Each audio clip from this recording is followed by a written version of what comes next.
જાહેરમાં પૂર્વ પ્રેમિકાના ગળા પર બ્લેડ મૂકવાની ઘટના બની છે। સુરતમાં અપહરણ કરી ગોંધી રાખી બળાત્કાર ગુજાર્યો, ત્યાંથી ભાગી ગઈ તો રેકી કરીને ફરી પકડવા પહોંચી ગયો, પોલીસે ધરપકડ કરી હતી। સુરતના વસ્તા દેવડી રોડ શાંતિ નિકેતન સોસાયટી સામે આજે સવારે ગ્રીષ્મવાળી થતી રહી હતી। ઓડિશાથી આવેલા યુવકે પૂર્વ પ્રેમિકાના ગળા ઉપર બ્લેડ મૂકી સાથે આવવાની જીદ કરતા લોકો ભેગા થઈ ગયા હતા।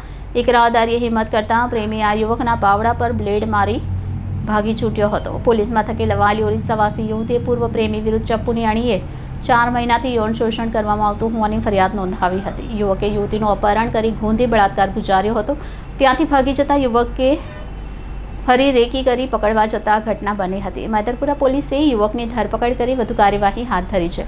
ગતરોજ ઓરિસ્સાવાસી 2 યુવતીઓ 7:30 વાગ્યાના અરસામાં પસાર થઈ રહી હતી, ત્યારે ત્યાં દોડી આવેલા યુવકે 2 પૈકી એક યુવતીના ગળા પર બ્લેડ મૂકી દીધી હતી અને તેને પોતાની સાથે લઈ જવા દબાણ કરી રહ્યો હતો। યુવતીઓની ચીસો સાંભળી ત્યાં ટોળું ભેગું થઈ ગયું હતું। મામલો સંવેદનશીલ હોઈ લોકો મૂંઝાયા હતા, પરંતુ એક યુવકે હિંમત દાખવી હતી અને તરાપ મારતા હુમલાખોરે રાહદારીના બાવડા પર બ્લેડ મારી દીધું હતું। મોકો મળતા યુવતી ત્યાંથી લોકો વચ્ચે દોડી આવતા હુમલાખોર ત્યાંથી ફરાર થઈ ગયો હતો। ભીડ દ્વારા પોલીસને જાણ કરવામાં આવતા મધરપુરા પોલીસ ત્યાં દોડી ગઈ હતી અને બંને યુવતીઓને પોલીસ મથકે લઈ આવ્યા હતા।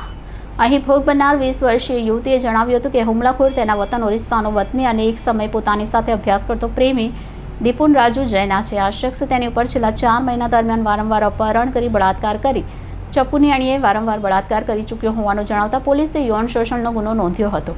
આ યુવક તેની પાછળ 4 મહિના પહેલા સુરત આવી ગયો હતો। સ્ટેશને ફોન કરી બોલાવી વરાછા વિસ્તારમાં આવેલી ચાલીમાં એક મકાનમાં લઈ જઈ 7 દિવસ ગોંધી રેપ કર્યો હતો। ત્યાંથી ભાગીને અમરોલી જતી રહેતા 1 મહિના પહેલા યુવક અમરોલીમાં જાહેરમાં દવા પી લેતા યુવતીએ તેને હોસ્પિટલમાં દાખલ કર્યો હતો। દરમિયાન ફરી પોતાની સાથે યુવતીને લઈ જવા માટે પ્રયાસ કરતા ઘટના બની હતી। પોલીસે આરોપી દીપુન જૈનાની ધરપકડ કરી વધુ કાર્યવાહી હાથ ધરી છે।